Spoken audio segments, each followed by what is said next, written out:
예전에 제가 즐겨 부르던 찬양 가운데 하나가 송명희 시인이 작사한 나라는 복음성가였어요. 나 가진 재물 없으나 이렇게 시작하는 곡인데 많은 분들이 좋아하셨죠. 그런데 송명희 시인은 뇌성마비 장애인입니다. 휠체어에 앉아서도 몸을 제대로 가눌 수가 없고 글씨를 쓸 때에는 뒤틀린 손가락에 펜을 쥐고 한 발로 종이를 꾹 누르고 써야 합니다. 그러니까 제대로 배우지도 못했죠. 그런 그녀가 예수 그리스도를 인생의 주인으로 모신 이후 공평하신 하나님이 나 남이 가진 건 나 없지만 공평하신 하나님이 나 남이 없는 것 갖게 하셨네. 공평하신 하나님을 찬양하게 되는 거예요. 그 외에도 굉장히 아름다운 찬양 가사들로 많은 대중들에게 잘 알려지게 되었습니다. 그래서인지 어떤 사람들은 송명희 씨가 고백한 공평하신 하나님을 이렇게 해석해요. 맞아. 하나님 얼마나 공평하신지 그녀를 장애인으로 만든 대신에 시를 잘 쓰는 능력을 주신 것 같아. 그러니까 몸이 조금 불편해도 보람 있게 살 수 있잖아. 여러분도 그렇게 생각하시나요? 하지만 송명희 시인은 정작 이렇게 말했다고 해요. 제가 말한 공평하신 하나님이란 그런 뜻이 아닙니다. 제가 장애인이고 못 배운 사람임에도 불구하고 다른 사람들과 조금도 차별하지 않으셔서 주님의 사랑을 알게 하셨고 영원한 생명을 허락해 주셨다는 뜻이에요. 하나님의 공평하심은 제가 시를 쓰거나 유명해진 것과는 아무 상관이 없습니다. 이게 사실 굉장히 중요한 이야기거든요. 여러분은 하나님의 공평하심이 어디 있다고 생각하시나요? 그것은 사람들이 오해했듯이 누구에게는 무엇을 가져간 대신에 다른 것을 내미시거나 또 다른 누군가에게는 무엇을 대신 주시고 이런 의미가 아닙니다. 하나님의 공평하심이란 그가 부자이든 가난하든 많이 배웠든 못 배웠든 상관없이 누구나 예수 그리스도를 믿으면 의롭게 여겨주신다는 사실이라고요. 이처럼 모든 사람은 은혜 앞에서 동등한 존재입니다. 바꾸어 말하면 내 안에 있는 그 은혜가 사라져버리면 그 은혜를 쏟아버리면 나는 아무것도 아니라는 거예요. 아무리 모든 사람들에게 존경받고 박수받고 중요한 위치에 있다고 해도 마찬가지입니다. 심지어 예수님의 수제자라고 해도 그렇다는 거예요. 그 안에 예수님의 정신, 예수님의 마음이 사라져버리는 순간 책망받아 마땅한 거죠. 본문 11절에서 바울은 게바가 안디옥에 이르렀을 때에 책망받을 만한 받을 일이 있기로 내가 그를 대면하여 책망하였노라. 이렇게 얘기하고 있습니다. 앞서서는 예루살렘 교회의 기둥으로까지 묘사했던 게바 곧 베드로를 바울이 왜 책망했을까요? 12절과 13절을 보면 그 내용이 기록되어 있죠. 야고보에게서 온 어떤 이들이 이르기 전에 게바가 이방인과 함께 먹다가 그들이 오매 그가 할례자들을 두려워하여 떠나 물러가매 남은 유대인들도 그와 같이 외식함으로 바나바도 그들의 외식에 유혹되었느니라. 이렇게 말하고 있어요. 여러분, 안디옥 교회는 이방 땅에 이방인들이 세운 교회예요. 베드로가 그것을 방문해서 교인과 함께 식사를 해요. 당연히 할례받지 않은 이방 출신의 그리스도인이었죠. 사실 성경에는 유대인이 할례받지 않은 이방인과 식사를 하면 절대 안 된다, 이런 규정은 없습니다.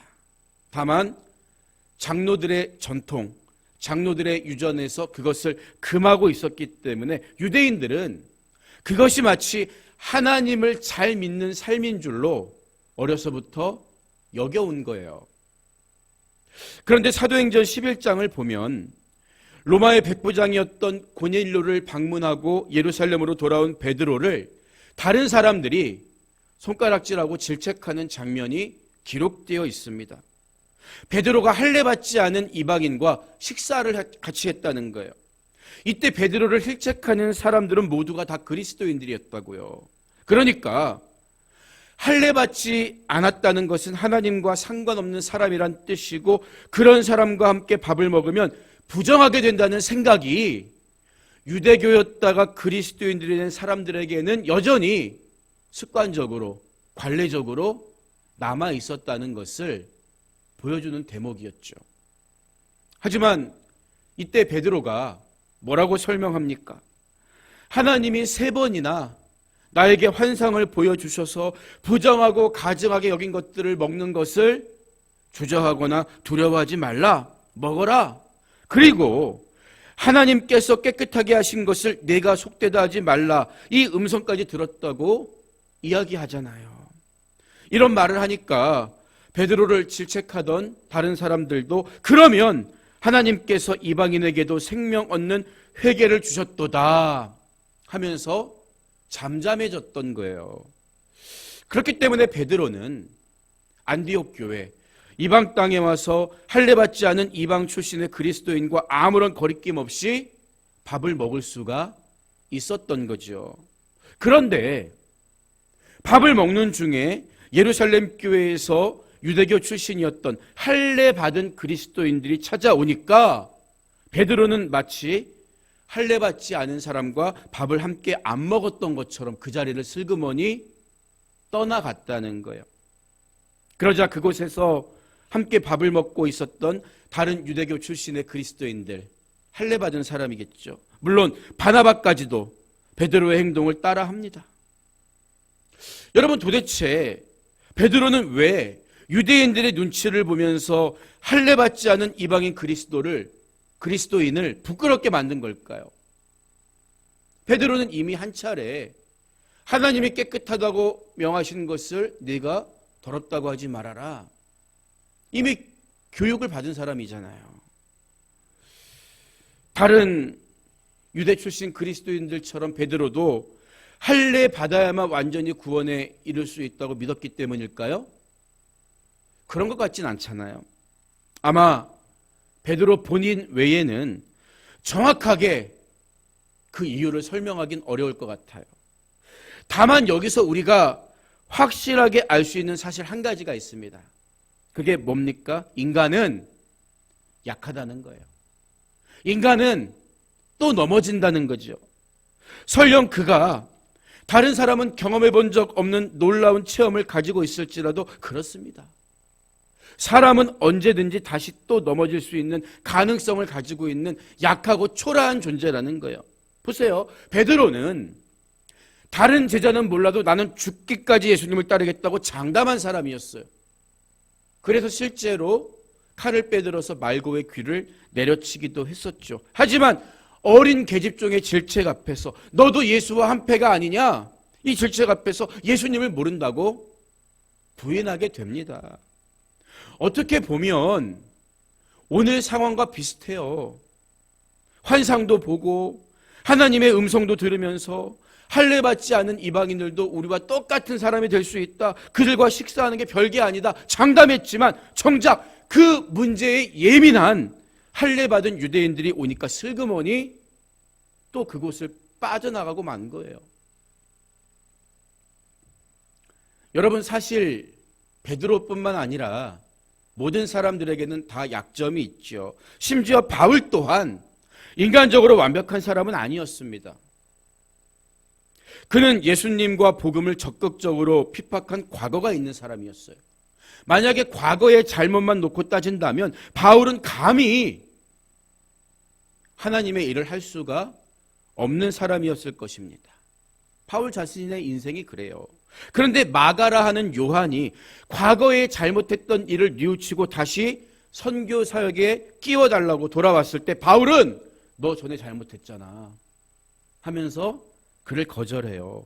급기야 이 문제로 바나바와 심하게 싸우고 갈라선 적이 있을 만큼 바울은 공감 능력이, 품어주는 능력이 부족하기도 했던 거예요. 어떻게 보면 베드로의 이 행동은 단순히 쓸데없는 충돌을 회피하기 위함이었을 수도 있습니다. 아이고 저 강경한 유대인들하고는 도저히 말이 안 통하니까 일단 자리를 피하고 보자, 이렇게 생각했을 수도 있겠죠. 하지만 바울은 이 문제를 심각하게 여겼습니다. 이건 단순히 밥을 먹고 같이 먹고 안 먹고의 문제가 아니라 우리가 믿고 있는 신앙과 결부지어서 아주 중요한 본질적인 문제라고 본 거예요. 바울은 굉장히 치밀한 사람이었잖아요. 바울이 베드로를 강하게 책망한 이유 역시 마찬가지입니다. 여기에 담긴 문제가 절대 작은 게 아니라고 판단했기 때문이에요. 그러면 바울이 중요하게 본 신학적 문제는 무엇이었을까요? 이어지는 14절을 보면 그러므로 나는 그들이 복음의 진리를 따라 바르게 행하지 아니함을 보고, 앞서 외식했던 베드로를 비롯한 유대인들, 바나바를 다 통틀어서 하는 말이겠죠. 그들이 복음의 진리를 따라 바르게 행하지 아니함을 보고 모든 자 앞에서 게바에게 이르되 네가 유대인으로서 이방인을 따르고 유대인답게 살지 아니하면서 어찌하여 억지로 이방인을 유대인답게 살게 하려느냐 하였노라. 이렇게 말했다. 이렇게 설명해 주고 있어요. 먼저 지난 시간에 이어서 우리가 눈여겨봐야 하는 구절이 바울이 강조하고 있는 복음의 진리, 복음의 진리입니다. 여러분, 복음의 진리가 뭐였어요? 사람은 하나님 앞에서 의롭다 하심을 얻게 되는 길이 자기의 어떤 행위, 공로, 여기에 달려있는 것이 아니라 오직 예수 그리스도의 대속의 은혜를 믿음으로만 가능하다. 여러분, 이게 복음의 진리 아니었습니까? 그러니까 지금 바울이 베드로에게 하는 말을 쉽게 풀어서 이야기하면요, 베드로, 당신은 예루살렘에서 온 사람들이 보지 않았을 때에는 유대인이면서도 이방인처럼 살더니 이제는 예루살렘에서 온 사람들의 눈치를 보면서 이방인들에게 유대인의 모습을 보여주는 겁니까? 이런 뜻이에요. 베드로가 유대인답지 않게 이방인과 식사하는 것은 이방인과 똑같은 모습이잖아요. 하지만 그들과 밥을 먹다가 그 자리를 떠난 것은 그들에게 유대인은 이래야 돼, 또다시 유대인의 관습을 보여준 꼴이 되는 거죠. 바로 이것이 믿음으로만 의롭게 되는 복음의 진리와는 하나도 상관없는 행동이었다. 그래서 바울은 공개적으로 사람들 앞에서 예루살렘 교회의 기둥이라고 할 수 있는 베드로를 책망했던 거예요. 중요한 문제이기 때문에. 바울이 복음의 진리에 대해 다시 한번 강조하는 말이 15절 이하에 이어지거든요. 15절과 16절을 같이 보면요, 우리는 본래 유대인이요 이방 죄인이 아니로되 사람이 의롭게 되는 것은 율법의 행위로 말미암음이 아니요 오직 예수 그리스도를 믿음으로 말미암는 줄 알므로 우리도 그리스도 예수를 믿나니 이는 우리가 율법의 행위로서가 아니고 그리스도를 믿음으로써 의롭다함을 얻으려 함이라. 율법의 행위로서는 의롭다함을 얻을 육체가 없느니라. 분명히 말하죠. 여러분, 먼저 이 말은 예수님을 믿어도 할례를 받아야 한다고 주장하는 유대교 출신의 그리스도인들을 향한 말이라는 것을 염두에 두고 읽을 필요가 있어요. 보세요. 율법을 다 알고 있는 유대인이라면 니들이 좋아하는 그 율법의 행위로 구원받으면 되지 왜 굳이 예수님을 믿는 거야? 이런 뉘앙스거든요. 율법을 아는 유대인이 그럼에도 불구하고 예수님을 믿고 그리스도인이 된 이유가 뭐냐는 거예요. 바로 율법의 행위로는 절대 의에 이를 수 없다는 것을 알기 때문입니다. 짐승의 피는 죄를 잠시 닦는 피에 불과하지만 예수의 피는 죄를 도말하는 피이기 때문이에요. 그러니까 유대인들은 자신들이 율법을 알면서도 예수 믿고 구원받은 거죠. 바로 이런 말로 바울이 포문을 열고 있는 거예요. 이해가 되세요? 그런데 심각한 문제가 한 가지 있어요. 사람이 누구나 예수님을 믿음으로 의롭게 되었다는 사실에는 동의할 수 있지만 그렇게 의롭게 된 우리가, 의롭다 하심을 얻은 우리가 다시는 죄와 상관없는 삶을 쭉 살아가게 됩니까? 죄를 짓지 않나요? 그게 아니죠. 예수님의 피로 의롭게 되었는데 가만히 보니까 그리스도인이 되었어도 여전히 죄를 짓거나 죄의 유혹 앞에 너무나 약한 존재예요. 바로 이게 문제가 된 거죠. 이런 맥락에서 17절을 보면 바울이 하는 말의 의미가 쉽게 이해가 돼요. 17절을 보면 만일 우리가 그리스도 안에서 의롭게 되려 하다가 죄인으로 드러나면 그리스도께서 죄를 짓게 하는 자냐? 결코 그럴 수 없느니라. 그러니까 이 말의 의미는 이런 거지요. 만일 우리가 믿음으로만 의롭게 된다는 말을 하면서도 여전히 죄를 짓고 있는다면 결국 예수님을 믿는 믿음을 강조하는 게 죄를 방관하거나 부추기는 꼴이 되는 게 아니야? 하지만 절대 그런 게 아닙니다. 이런 뜻이라고요. 아마 할례를 주장하는 유대교 출신의 그리스도인들은 이런 의문점을 가지고 있었을 거예요. 예수님을 믿고 의롭게 되었다고 하는데 여전히 죄의 유혹 앞에 넘어질 때가 있다면 무언가 그것을 보완할 행위가 필요한 게 아니겠는가. 그래서 그들은 다시 할례 같은 율법의 행위를 주장하게 된 것입니다. 이런 배경 속에서 요즘에도 그런 식으로 믿음과 행함을 섞어서 이야기하는 분들이 제법 있습니다. 여러분, 하지만 여기에는 심각한 논리적 모순이 있다고요. 앞선 15절에서 바울이 언급했던 것처럼 율법을 아는 유대인들이 왜 예수님 믿어요? 율법 지켜서 구원받으면 되는데. 예수님이 이 땅에 오신 이유는 인간이 율법의 요구를 지키지 못하기 때문입니다. 이방인들은 율법 자체를 몰라서 못 지키고 유대인들은 율법을 알고도 못 지켜요. 그래서 율법 없이 망하는 이방인이나 율법 있고도 망하는 유대인 모두 이제는 그리스도 안에서 한 사람이 되어서 하나님께 예수를 믿음으로만 나아갈 수 있게 된 거죠. 인간은 절대 율법의 요구를 다 지키지 못하고 죄 가운데 있기 때문에 그런 인간을 구원하기 위해 예수님이 이 땅에 오신 거예요. 따라서 예수님 믿고 난 뒤에도 죄를 지으니까 다시 율법으로 돌아가서 율법으로 부활하자는 말은 애초에 성립이 안 된다는 게 바울이 말하고자 하는 논지의 핵심입니다. 물론 우리가 예수님을 믿고 난 후에도 때로는 넘어지고 죄의 유혹 앞에 지는 것은 가슴 아픈 일이에요. 예수님을 믿고 의롭다 하심을 얻은 후에도 더러 죄를 짓는 이유가 뭘까요? 그것은 우리가 아직 연약한 육신을 입고 있기 때문입니다. 어떻게 할 수가 없는 거예요. 하지만 차이가 뭐죠? 성령이 내 안에 오시면 더 이상 과거에 지었던 그 죄가 달콤하기만 한 게 아니라고요. 죄를 아파하게 됩니다. 예수님은 우리에게 회개할 수 있도록 기회를 주세요. 성령을 보내주셔서 심지어 이전에는 죄로 여기지 않던 것조차도 죄로 여겨지고 회개할 수 있도록 인도해 가시는 거예요. 그렇기 때문에 죄란 우리를 의롭게 여겨주시는 하나님의 은혜가 더욱더 필요하다는 증거이지 애초에 지킬 수도 없었던 율법을 도로 꺼낼 문제가 아니라는 거예요. 그래서 바울은 18절 이하에서 만일 내가 헐었던 것을 다시 세우면 내가 나를 범법한 자로 만드는 것이라. 내가 율법으로 말미암아 율법에 대하여 죽었나니 이는 하나님에 대하여 살려 함이라. 이런 고백을 하고 있는 거죠. 생각해 보세요. 내 힘으로 감당할 수 없어서 예수님 믿고 구원받은 사람이 다시 내 힘으로 완전한 사람이 되려고 한다면 그것은 전에 헐어버린 낡은 헛간을 다시 세우는 것과 똑같은 일이라는 거예요. 그렇게 다시 세우는 율법의 기준은 도로 나를 판단하고 정죄하는 화살이 되어서 죄인으로 만들 것입니다. 그러나 우리는 나 대신 율법의 요구를 다 지불하신 예수 그리스도의 대속의 은혜로 인해서 율법에 대해 이미 죽은 사람이 된 거예요. 그분이 다 이루셨기 때문에.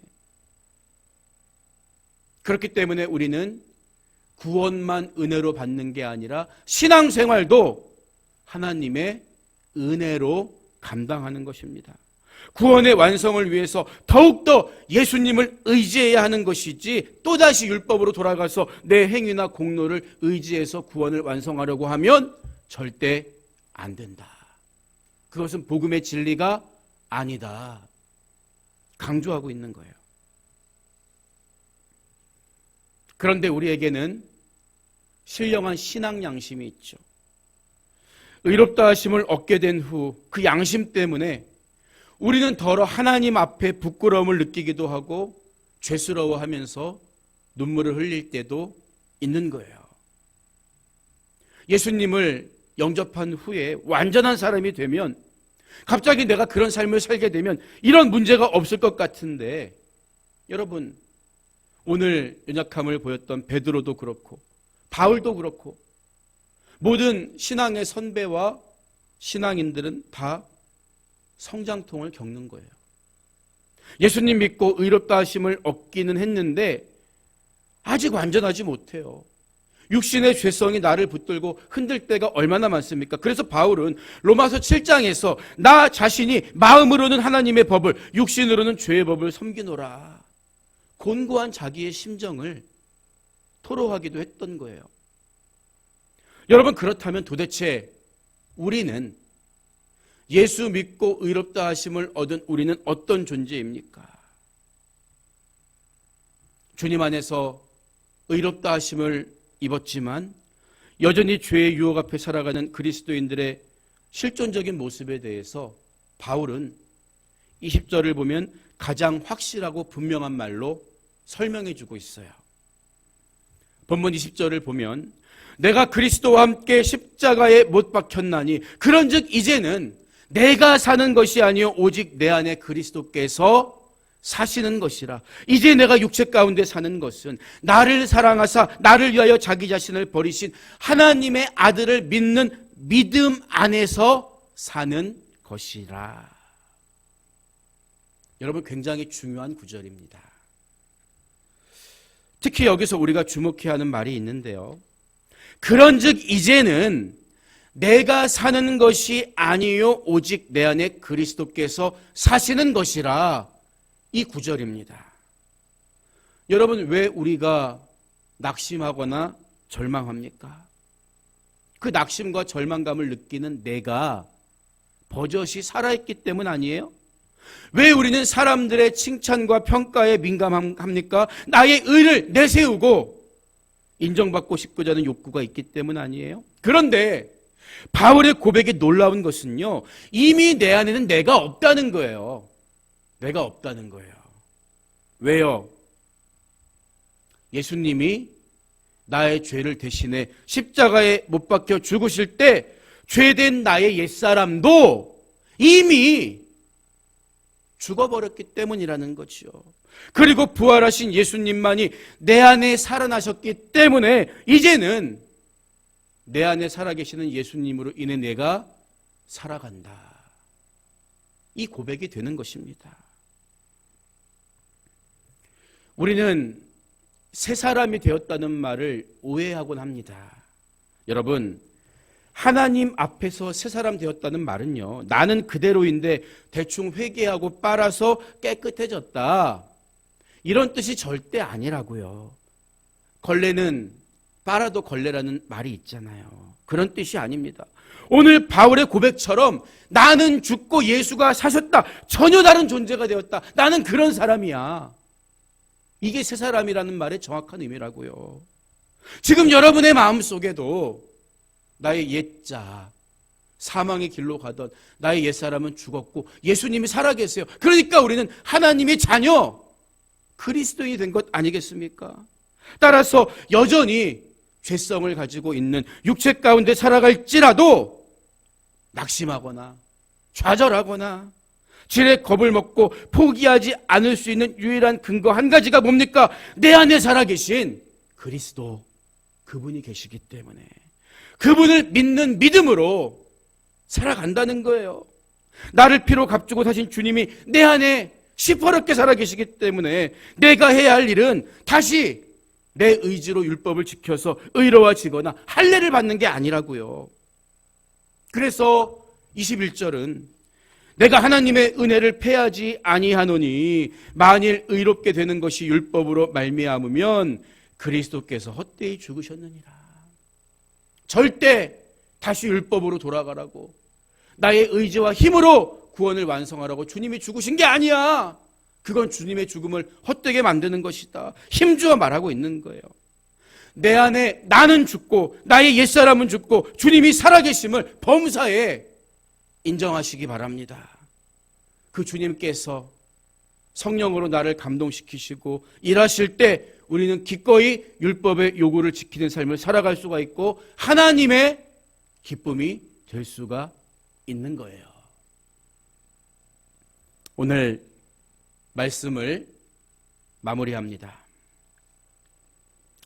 네덜란드에서 태어나 남아프리카 공화국에서 헌신한 앤드루 머리 목사님은 나를 버려야 예수가 산다라는 책에서 십자가에 못 박힌 사람의 특징에 대해 이렇게 이야기해요.